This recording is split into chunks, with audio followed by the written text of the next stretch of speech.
Hello everyone, and hello to you my returning subscribers and also subscribers.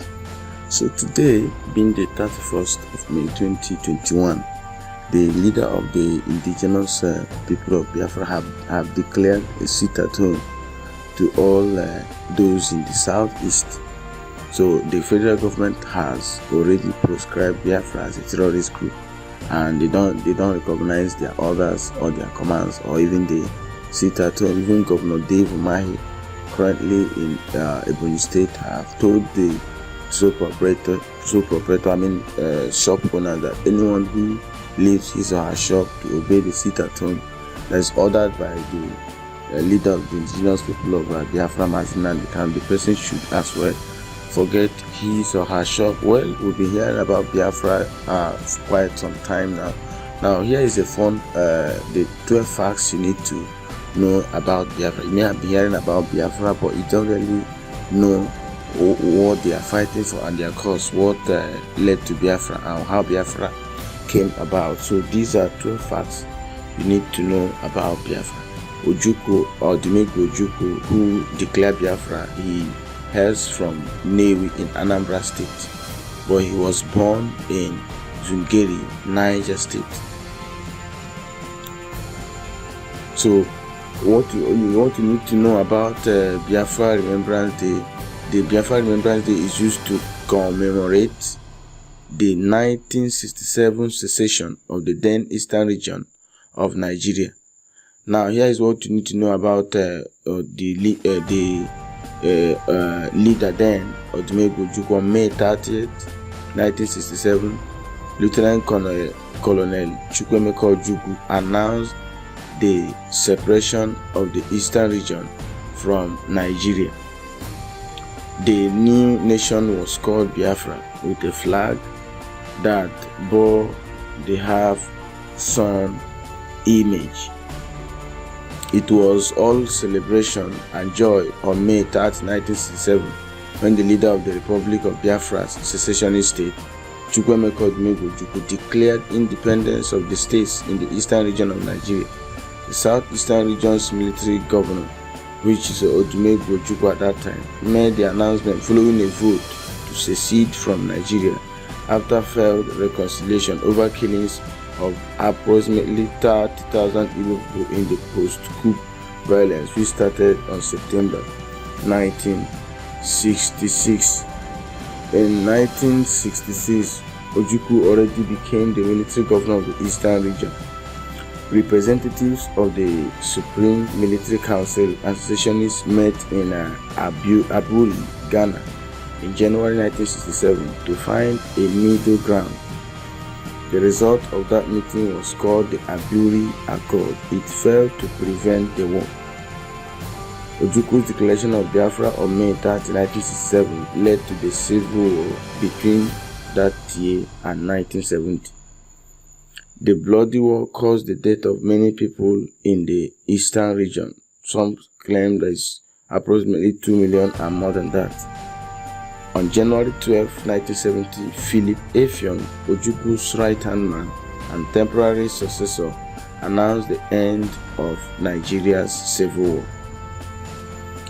Then head of state Yakubu Gowon maintained a policy of no victor, no vanquished to reconcile the warring factions. After the war in 1970, Ojukwu went to Ivory Coast, where he was granted political asylum, and by 1982, the federal government granted him a pardon. In 1983, the government arrested Ojukwu again after a coup occurred, and he was later released in 1984. Since the Civil War, agitations for secession have not completely ended in the southeast even till today. It has not ended, and it has always continued. The leader of the Biafra then, Chukwuemeka Ojukwu, once alleged that Igbos live in a glass cage below a glass ceiling. His words remain incisive even if you disagree. Fractures in the Nigerian state created 50 years ago by the Civil War have led to a heated debate about identity politics, and tribalism. Understandably, the story of Biafra is one that has many peddlers, whether as sober historians dedicated to the proper recollection of history or ardent supporters of Masop and IPOB, determined to revisit the idea of an independent state. War and conflict, whether in their existence or probably existence, are always costly to both winners and losers. Everyone pays the price in such case. In its most extreme form, survivors mourn the loss of unborn children, adult children, or spouses, and its mildest form, virtue signaling causes foreign capital to flee. The Civil War disabled veterans camp near the Oji River in Enugu State. That's where injured Biafran soldiers were sent at the end of Nigerian Civil War. In 2000, 30 years after the end of the war, several hundred men still lived in the camp, dying off slowly after years of neglect and abandoned promises of rehabilitation and training. The camp embodies the largest private and social costs. When the conflict eventually ends, those that serve are often left at the mercy of wider society for their economic sustenance, a degenerative situation that begins to drain national resources. Meanwhile, tension will only mount and has always continued to mount in the southeast after the army declared IPOB a terrorist group. Before Boko Haram became what we know it as today, it was a loose gathering of non-violent followers of one Mohammed Yusuf in the railway quarter of Maiduguri. Today it is killing machine. Today Boko Haram has become a killing machine that resurrected after the army tried and failed to quell it with heavy-handed brutality. It has also become very costly to the Nigerian state. As any crisis grows, economic costs become more than numbers on a spreadsheet, but every dollar spent on the conflict is a dollar lost everywhere. Now, during this Nigerian Biafra war, according to Wikipedia, the military men that were killed ranged from 45,000 to 100,000. Now, the Igbos that were killed at that time ranged 2 million Igbos and above 2 million Biafran civilians perished from majorly famine during the Nigerian naval blockade. Igbos that were displaced at that time were 2 million to 4.5 million Igbos that were displaced. Refugees up to 500,000 to 3 million people. Within a year, the federal government troops surrounded Biafra, capturing coastal oil facilities and the city of Port Harcourt. The blockade imposed a deliberate policy during the ensuing stalemate led to mass starvation. During the 2.5 years of the war, there were about 100,000 overall military casualties, while between 500,000 and 2 million Biafran civilians died of starvation. In mid-1968, images of malnourished and starving Biafran children saturated the mass media of Western countries. The plight of the starving Biafrans became a cause célèbre in foreign countries, enabling a significant rise in the funding and prominence of international non-governmental organizations. Many Nigerians died. The United Kingdom and the Soviet Union were the main supporters of the Nigerian government, while France, Israel, and some other countries supported Biafra. On 25 November 1969, John Lennon sent back his MBE medal to the King in protest of Britain's involvement with the war in Biafra. So, those in the eastern region, they really felt the heat of the civil war. So the supply of food was blocked. Majority of the Biafran, the Igbos, those in the southeast, died majorly of starvation because they were hindered access to food. Many of them died.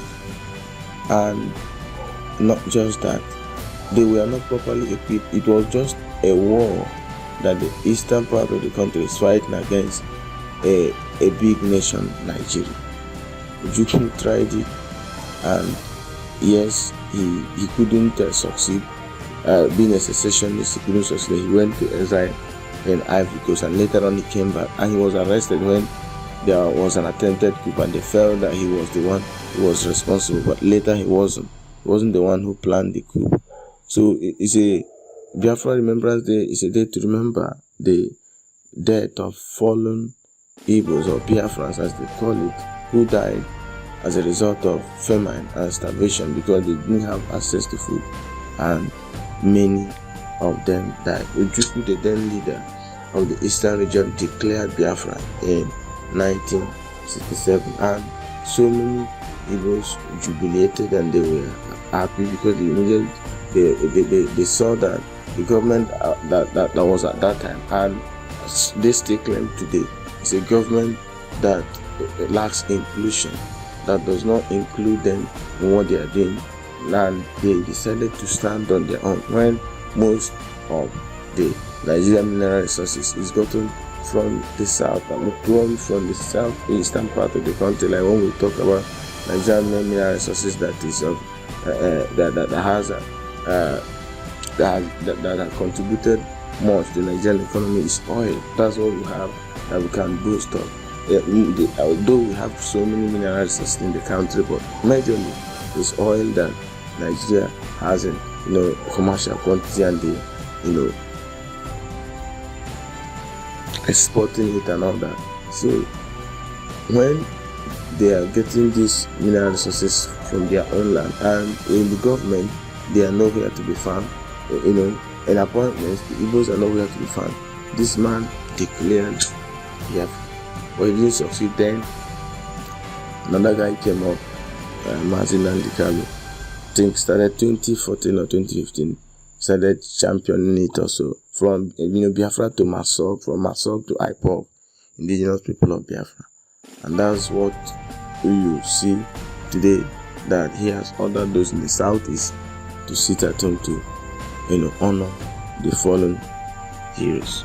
So this is a little update I have concerning Biafra, IPOB, and about Chukwuemeka Ojukwu, who is the governor of the Eastern region. Before Nigeria was in let's say, can I use the word, in regions: Eastern region, Western region, and Northern region. Ojukwu was the then governor of the Eastern region, who was leading those in the Eastern region, but later he declared Biafra, but he couldn't succeed. He went to exile in Ivory Coast, and later was granted pardon by the federal government. He came back, and he died some years ago. But currently, one who is championing the group no more, but though they don't actually call it, they call it the indigenous people of still Biafra. He has given the order those in the southeast to sit at home today, though the government did not still recognize them, recognize the order. And just remember that the federal government also has proscribed IPOB as a terrorist group. Well, so many have been wondering, how can you proscribe a group, a terrorist group, when one, they don't kill people like Boko Haram do, they don't cause social or political unrest, they don't kill people and then come out to claim responsibility like Boko Haram have been doing, and you're proscribing them as a terrorist group. And before they were proscribed a terrorist group, like what we were seeing on social media, they go out to protest, they don't even go out with guns to kill people and all that. So that's one of the things that are causing unrest. And currently, like Reno Mokri, former president, the aide to President Goodluck, former president of the Federal Republic of Nigeria, President Goodluck Ebele Jonathan, Reno Mokri said that the southeast is just becoming like Afghanistan because of killings, kidnappings, and all that. So, what do you guys think about this Biafra and IPOB, indigenous people of Biafra? Do you think they are fighting a just cause? Do you think the order to sit at home is in the right direction? And just remember that not even one governor in the south is supporting IPOB or Biafra. looking at the interview granted to the governor of Abia State, he said he does not support Biafra with in the war. I don't know. I can't quote him correctly. That he doesn't support Biafra in a manner where they are killing people and all that, but he supports a Biafra that is fighting for a just cause. So is sit at home today, and currently the East is Southeast is in very bad shape.